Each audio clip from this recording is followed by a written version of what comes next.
E a gente está de volta com o Amazônia em Debate, agora no último bloco, falando de educação no trânsito. E o Major Nero, que é o diretor operacional do Detran Amazonas, chamava atenção para um dado que é estarrecedor: a quantidade ainda de pessoas que morrem no trânsito, não só no Amazonas, mas no Brasil como um todo. É como se a gente tivesse uma guerra civil? É uma faixa de 55 mil pessoas ano, É muita é muita gente. gente. Eu quero ressaltar também o seguinte, que com a evolução dos veículos, airbag e equipamentos de proteção, acaba que os óbitos não vêm ocorrendo, mas deixam sequelas, amputamento, tetraplegia, paraplegia. Isso gera um custo social muito grande.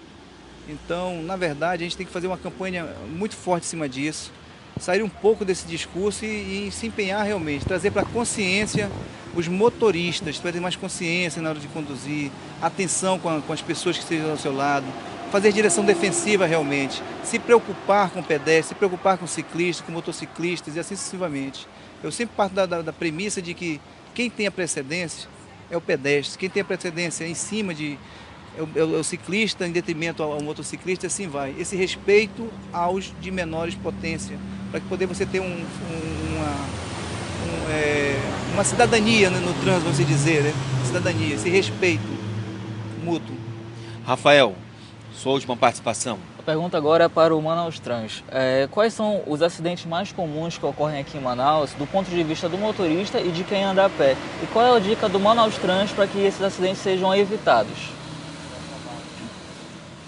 Nós temos percebido que, pelo menos nos últimos meses, nós temos acidentes na madrugada. E alguns acidentes por pessoas que aparentemente estavam cansadas demais. Então, isso é uma coisa que precisa ser evitado. Se a pessoa está cansada, não pode dirigir. A gente tem falado sempre da embriaguez, mas o cansaço é fatal. Não tem bom quando está com sono, Elias. Então, se você está com sono, não dirija. Saiu de casa, pense que você precisa voltar para casa. E se você está com sono, talvez você não consiga chegar, porque você pode parar em algum poste, é o que tem acontecido. Então, isso é muito importante, a dica para o motorista. Para o pedestre tem que observar que o fato de ter a faixa de pedestre não quer dizer que o carro vai parar automaticamente para ele. Então, quando ele estender a mão para o carro parar, ele tem que esperar o carro parar. Então, ele faz o sinal e espera o carro parar para depois ele atravessar. A gente tem percebido o pedestre que dá com a mão e vai entrando de qualquer jeito. E às vezes nem tem faixa de pedestre, ele dá com a mão e simplesmente vai atravessando. Exatamente. Não espera o veículo subsequente também fazer a parada. O primeiro que observa para, mas o subsequente não para. Isso corre um risco muito grande de o pedestre, no primeiro momento, passa, o veículo está parado. Mas o outro não. Então, lá vai um engavetamento. É isso que está acontecendo no acidente. Então são duas dicas aí, uma para o pedestre e outra para o motorista, que se respeitado, nós já vamos diminuir esse quadro de mortes. Paulo Henrique, a gente tem observado que a Prefeitura tem feito o recapeamento de vias importantes aqui em Manaus. A Estrada do Aleixo, a Getúlio Vargas, o próprio V8. Como é que vocês têm trabalhado e se preocupado na questão de orientar o motorista na hora que as máquinas estão em campo? Então, isso é muito importante, Elias, porque são duas situações. Primeiro, a falta de sinalização, porque depois que termina a pavimentação, nós aguardamos um trecho, pelo menos, para que seja feita a sinalização. Então, nós já temos Getúlio Vargas está sinalizada, a Rua Belém está sinalizado, mas a Prefeitura ainda está pavimentando André Araújo, Efigênio Salles, Avenida Newton Lins, Professor Newton Lins, e essas vias nós estamos aguardando a finalização de trechos dela para fazermos a sinalização. Então, é importante que o motorista tenha cuidado, ele dirija com calma nesses lugares. E, segundo, as máquinas têm sempre placas, então é importante que você dirija com atenção, observe as placas em baixa velocidade para evitar o acidente nesses lugares. Major Nero, nós tivemos aí duas grandes festas ligadas a Manaus pela malha viária. Manacapuru com o Festival de Cirandas e agora o FECANI. O resultado? Eu quero destacar o empenho de todos nessa empreitada aí, até porque nós também tivemos participação de alguns MTTs que colaboraram conosco, que foi de Iranduba, e o próprio MTT também de Manacapuru para o evento da Ciranda. Nós disponibilizamos ao longo da via 4 barreiras que funcionaram como redutores de velocidade e o resultado foi acidente zero. O mesmo procedimento também foi adequado também para o Festival da Canção de Itacoatiara, na qual também tivemos o apoio também do MTT local de Rio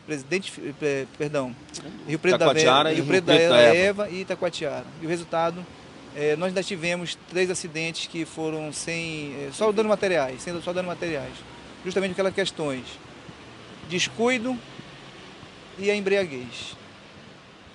Paulo Henrique, nós vamos ter ampliação da rede de corujitos, de radares em Manaus?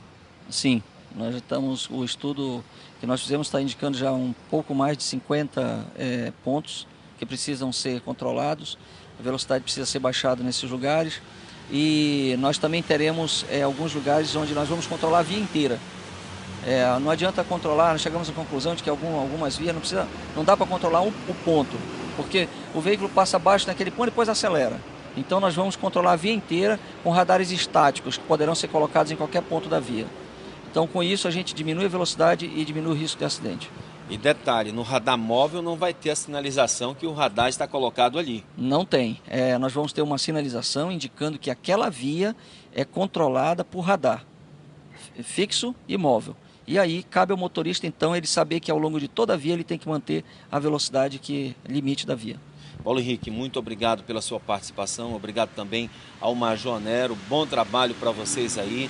A gente espera que vocês possam contribuir bastante na atualização, na reforma do plano diretor, na questão da mobilidade urbana. Eu sei que administrar o trânsito de uma cidade como Manaus não é nada fácil. Boa sorte para vocês e sucesso. Obrigado, Elias. Nós que agradecemos. Acho que o assunto é de extrema relevância.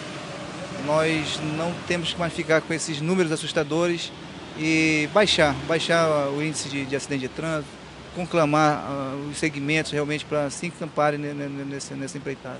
Obrigado, Paulo Henrique. Nós é que agradecemos a oportunidade. O prefeito está muito preocupado com o trânsito, as vias estão sendo pavimentadas, depois vai vir toda uma sinalização nova. Nós vamos entrar depois nos bairros, junto com os conselhos comunitários, identificando os problemas dos bairros, sinalizando os bairros, de modo que Manaus vai ser uma cidade que vai ter um trânsito muito melhor do que o que nós temos hoje. Obrigado também ao Rafael Nobre, nosso companheiro do Portal Amazônia, que participou do nosso programa.